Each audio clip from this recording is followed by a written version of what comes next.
কছাৰীসকল কি জনগোষ্ঠী লোক আছিল আপুনি জানেনে?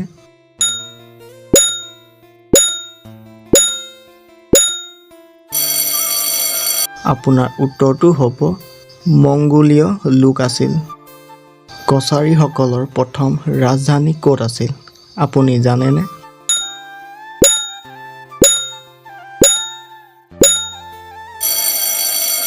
আপোনাৰ উত্তৰটো হ'ব ডিমাপুৰ। বাল্মীকি ৰামায়ণখন কোনে অসমীয়ালৈ অনুবাদ কৰিছিল আপুনি জানেনে?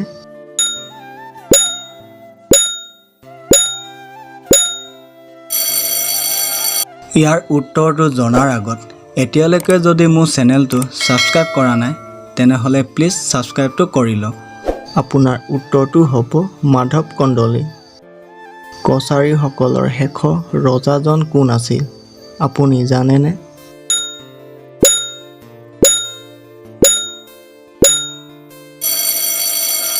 আপোনাৰ উত্তৰটো হ'ব গোবিন্দ চন্দ্ৰ।